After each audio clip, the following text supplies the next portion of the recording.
Alright, guys, so they was doing the surgery, and the pastor showed up as moral support for the mother. So they sit there in the waiting room, and he made sure she had coffee and food and stuff like that. However, at this time, Midnight had already been released from the hospital, and she went home with Janae. Now they wheeled Midnight out to Janae's car. She had a 2023 Mercedes-Benz Class S. And, you know, Midnight being in and out, she be like, whoa, if y'all don't know, that's a very high-end class of a vehicle. And so she said, "You so small to be driving something so big." She said, "Don't worry about that, baby. Just go on and get in the car." She laid the seat back so that Midnight could be comfortable. And not only that, Midnight was going in and out because they had put some sleep medicine in her IV so that she'll be able to sleep and she won't be, up, nervous, especially after everything that went on with her mom's. So Janae put her seatbelt on and locked her in, and she got in the car and they drove to her house. Now, Janae stay in Savannah, Georgia. So they drove to Savannah, Georgia, and this young lady's house was so beautiful. Like, when they drove up, Janae had already contacted her brother because she was going to need him to help get Midnight out the car and put her in one of the guest rooms. Now, this young lady, for her to be as young as she is, she had a 5-bedroom home. Every home had a theme, and so the room that she put her in was an angel theme. And so she put in that room for the night in the guest room, and she stayed in her master bedroom. And so what ended up happening is Janae had a not a butler, but she had a, what the hell they call them people, a maid. Excuse me, Janae had a maid. And so what ended up happening was Janae paid the maid extra to stay during the day while she worked, and Janae would be with Midnight at night. And so the maid made sure that Midnight had, her lunch and her breakfast, and so that Janae was there to help her with her dinner. And so there were some nights that Janae would, stay in the room with Midnight because Midnight started having nightmares. And the nightmares became so intense that she was waking up in very hot sweats. And she was like, "Stop, don't do this." And Janae was like, "Baby, you all right. You're okay. He's not here." She was trying to comfort her in her time of need. And Janae, it brought tears to her eyes because just to see her waking up out of her sleep and not being very coherent, but she's fighting. And Janae was like, "Baby, keep fighting. Don't let them control you like that. You need to make sure that everything that's in you comes out of you, and this is how you have to do it." And so, Janae would lay in the bed with Midnight, and she would just lay there, and she would just think like, "Wow, who would do this to a child like that?" Because at this point, that's how Janae was looking at her, because after all this stuff had happened. And so what Janae would do at night is she always kept an ice cold towel by the bed so that she could put it on Midnight's forehead. And Midnight was in that room for like 5 days straight.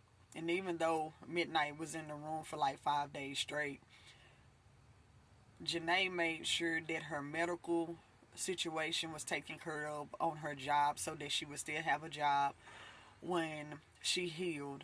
Janae paid her rent up for 6 months in her studio apartment. And also, Janae made sure that she had clothes and stuff like that, because Janae really didn't know her situation. Now, mind you, she just met her. They been talking, but Janae ain't never been over her house. Janae, she don't know anything, but she just started liking her. So she wanted to be a friend at this time. And so what ended up happening is that I got a call from the pastor. The pastor was letting me know that Janae's father was in the hospital. He was in surgery, and they just got the news that he did not make it. And so they were asking me to contact Midnite to make her aware that her father had not made it out of surgery. And so what I did was I called I called Midnite. Janae picked up the phone, and I made Janae aware that Midnight father had passed away during surgery, and they needed her to get up to the hospital. And so Janae was like, I'm gonna talk to her and see if she'd be able to go up there and see about if she want to go see about her father. And I said okay. And I told him, I said, hey, I'll meet you guys up there. And so me and Janae hung up, and Janae reached out to Midnight and made Midnight aware of what was going on. And when I tell you, Midnight was so hysterical. Like, she was like, oh, he want to die right now? After everything he did to me, he want to die? That's not fair to me. Nothing didn't happen to him, it happened to me. So, like, Janae said she was in an uproar. She was bursting. She was upset. She was angry. She was pissed. And so what happened was, after Midnight gathered herself, she put on some clothes and stuff, and they came on up to the hospital. So me, the pastor, Midnight's mother was already there. And when Midnight came in the room, she rushed in the room. She pushed everybody out the way, and she just kept shaking her daddy. She was choking him. She was, she was beating him in his face, and he was on life support. They kept him on life support so she could see, to the point where she pulled the plug. She said, "Ain't no sense in to help him if he dead. Why you keep him on life support?" She pulled the plug on him.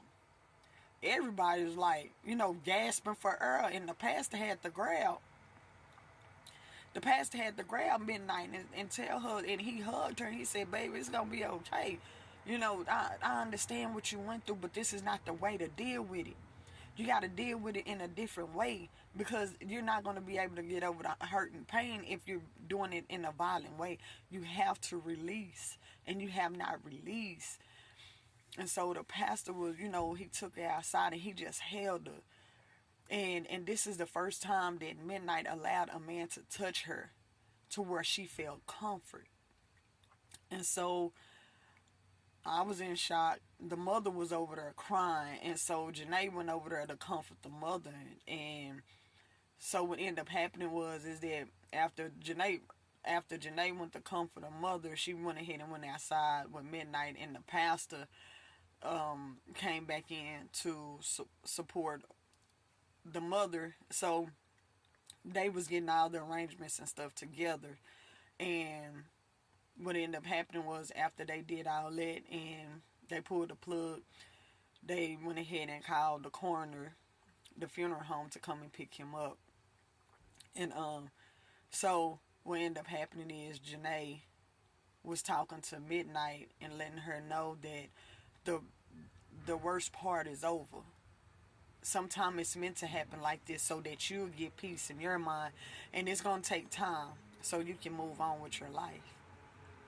And so if you want part 8, you know what to do.